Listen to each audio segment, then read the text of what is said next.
The dead body of a child is carried into a hospital after an airstrike in Rafah on the southern tip of Gaza. Hospital records show the strike hit a residential building, killing 8 people, including 4 children, in the west of Rafah, the area that Palestinians say they were told by Israeli forces to evacuate to. They said to evacuate the eastern part of Rafah and that the western part is safe. This is proof they are liars.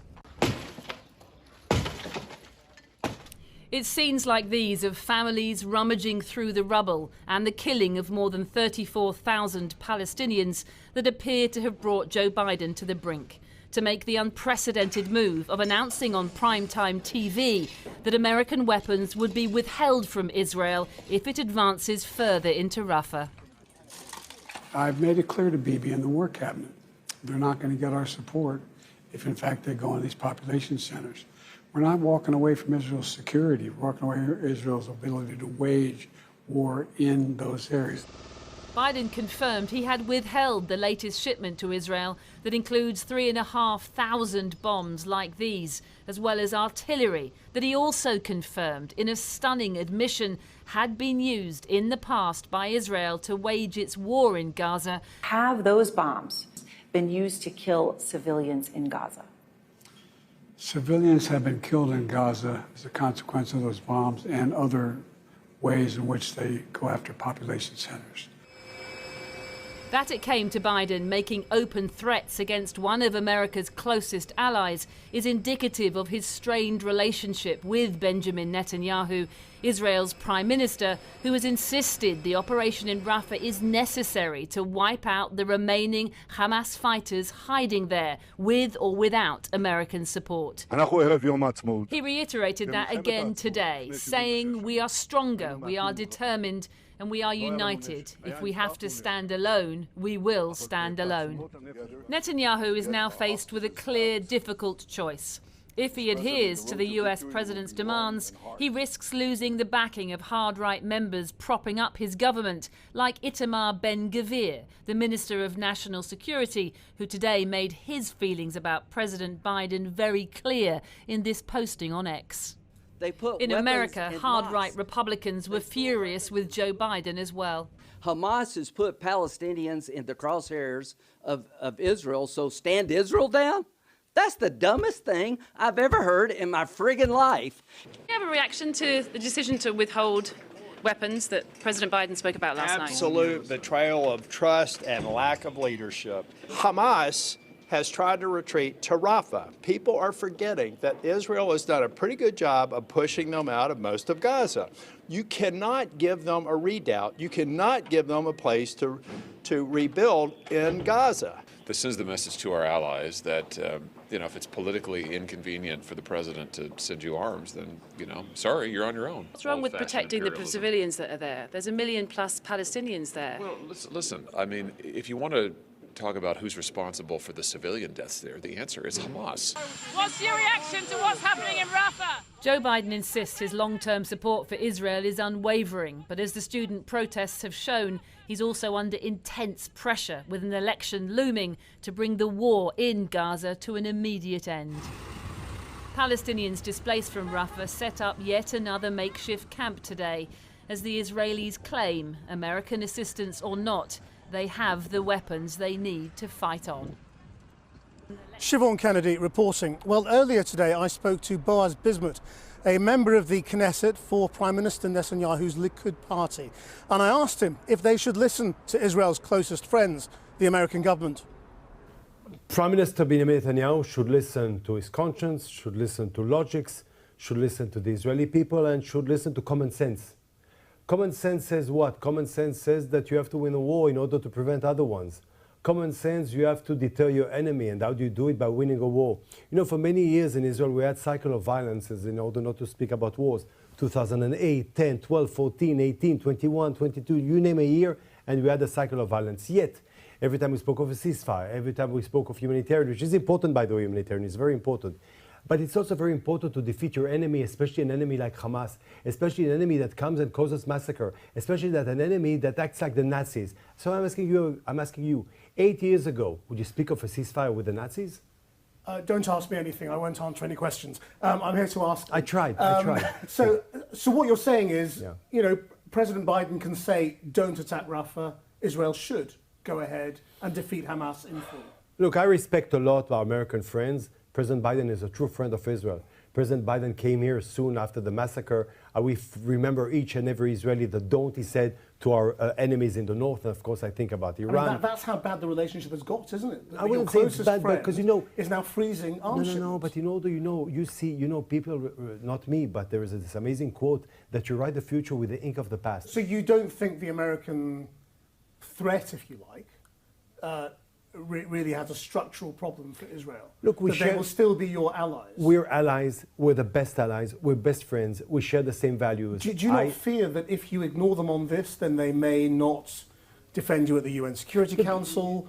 There may be other implications. Look, it's very easy. You have a war between terrorism and Israel. You have a war between Hamas and the State of Israel. You've got a war between evil and good. And the question is, on which side are you? America is on the side of good. That's how it was always. I mean, well, that's a simple way of presenting it. No, it's not a simple way. It's common sense. Well, common I mean, sense. in Unless, your you know, terms, fine. there is sometimes common sense, and if you want to complicate common sense, then you get to confusion. There is no confusion. So you there think is you a can go into Rafah, do whatever you want, and America will still be on your side at the end? No, so I'll see differently. I can analyze it differently than you. I can say that on the contrary, hostages are back, 132, and they have to be back as soon as possible, including the kid 1 year old, another one, his brother 4 years old, the young girls who are there, they have to be back. Hostages are back. Terrorism does not reign in Gaza, not only for me, for Gazawi people, for the population of Gaza, and the war is over. Then what is your answer to the families of those hostages who say that you're going about it in exactly the wrong way? I met them this morning, I met them yesterday, I meet them all the time. I mean, I cry with them, I weep with them. And many of them believe that by prolonging the war, you are making sure that most of those hostages You must die. understand one thing. First of all, the responsible for the hostages, and you know perfectly well, Hamas came here and took our hostages. We cannot win the war, I said clearly. We will not win the war until our hostages are back. Why? Because the hostages, if they are not back, it's a permanent, not a stain, it's a scar.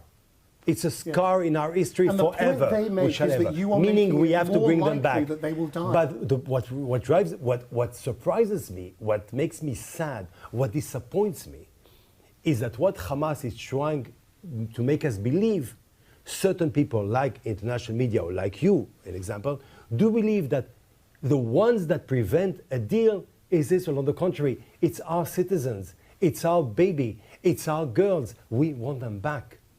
And we are ready for a pause in order to have them back. Boris Bismuth, thank you very much. Thank you very much for inviting me. Well, Ehud Olmert is a former Israeli Prime Minister and a fierce critic of the current government. I went to see him earlier in his office in Tel Aviv, and I began by asking him how serious a moment this is when the Americans are withholding arms for Israel.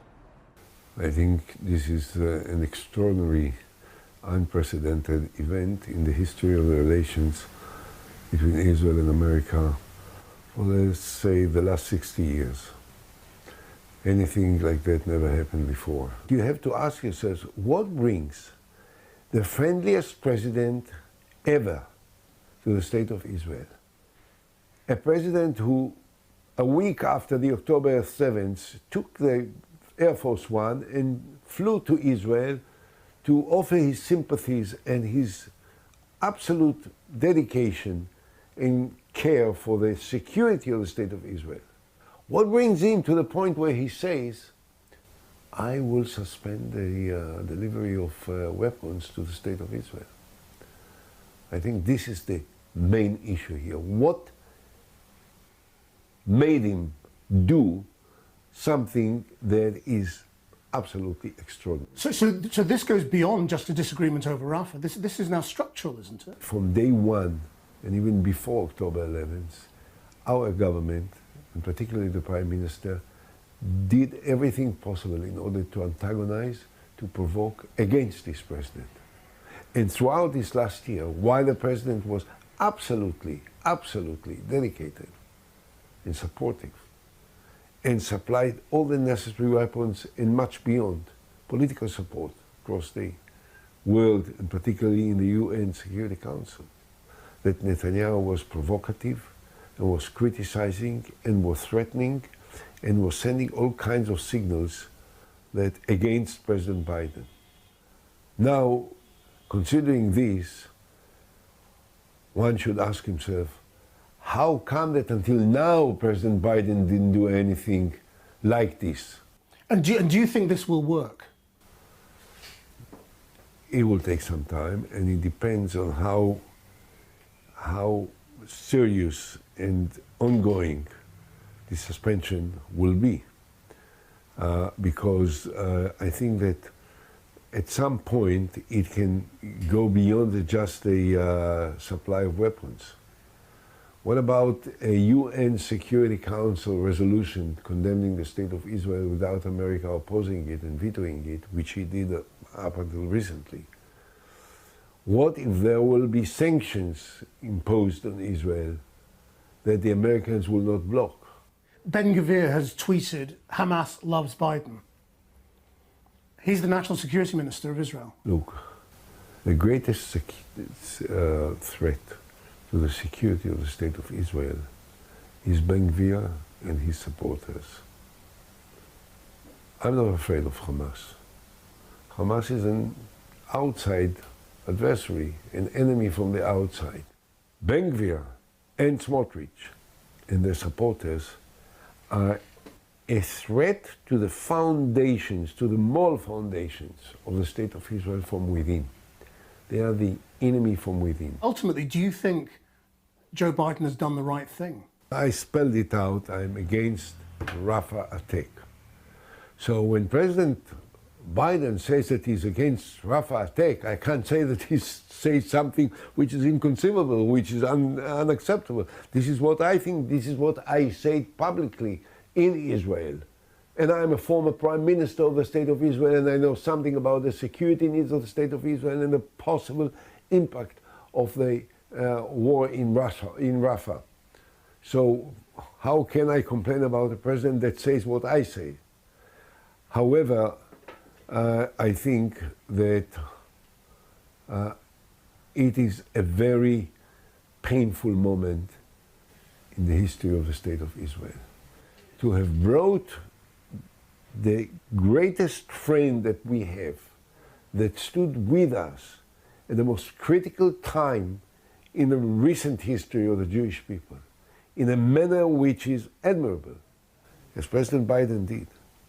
To bring him to the point where he has to warn Israel that he will not allow the delivery of weapons which we need because of policy, of provocations, of manipulations, of totally irresponsible conduct. It's very bad. Ed Olmert, thank you very much. So just a few days after those premature celebrations that a ceasefire deal had been done and the hostages would be coming home, it appears the negotiations in Cairo are over. A Hamas source is being quoted in Israeli media as saying it looks like a dead end. Israeli attacks on Rafah continue, and tonight Benjamin Netanyahu is saying there was also an arms embargo on Israel during the War of Independence, but we won that. America has drawn a red line, and for now, Israel is ignoring it. Back to Matt now in London. Thanks, Chris. It grinds on. Well, here in London, the Foreign Secretary, Lord Cameron, has said that, like the US, the UK cannot support a major Israeli offensive on Rafah without a plan to protect civilian lives. But he said that Britain will not withhold arms sales to Israel because it doesn't supply enough of them. Well, our senior political correspondent, Paul McNamara, was there, and he spoke to Lord Cameron. Paul, tell us everything. Yeah, it hasn't happened very often, but we're starting to see some clear water between the UK and the US's positions on Israel. It's a very thin sliver, but it is there nonetheless. Now, while the talk from the US has been about red lines, I asked David Cameron this afternoon what was his red line, and this is what he told me. Our message to the Israelis is very, very clear, which is, we wouldn't support a major operation in Rafah unless there's a clear plan to protect people and to save lives. And we haven't seen that plan, so we wouldn't support the major operation. When it comes to our own arms sales, we have this rigorous process, which the Foreign Secretary is involved in, the Trade Secretary too, in making sure, crucially, that when we consider export licenses, that we must make sure they're not going to contribute to a serious violation of international humanitarian law. That is the key test, and that's the thing that we apply. Now, what he said there on arms sales deserves a bit of unpicking. He went on to make the point that arms sales from the US and the UK were fundamentally different. He said the US was a massive strategic partner, whereas the UK, in contrast, less than 1% of their total comes from the UK, and the UK has strict rules, which is all correct. But look, this was given in the context of a major speech that Lord Cameron was giving, setting out the UK's stall in the world. It was packed full of rhetoric like, quote, "We are in a battle of wills, we must prove our adversaries wrong, we need to be tougher and more assertive." And on Britain's place in the world, he said the UK is big enough to matter, but small enough to be nimble. Well, as someone in the defence sector who was there said to me afterwards, look, if you're making the point in the speech that the UK is big enough to matter, and then you're saying, oh, but our arms sales, well, they're small enough that they don't matter, well, some people might look at that and say, at best, your arguments are incongruous, and at worst, you're picking and choosing which arguments you use and when. Paul, thanks very much indeed.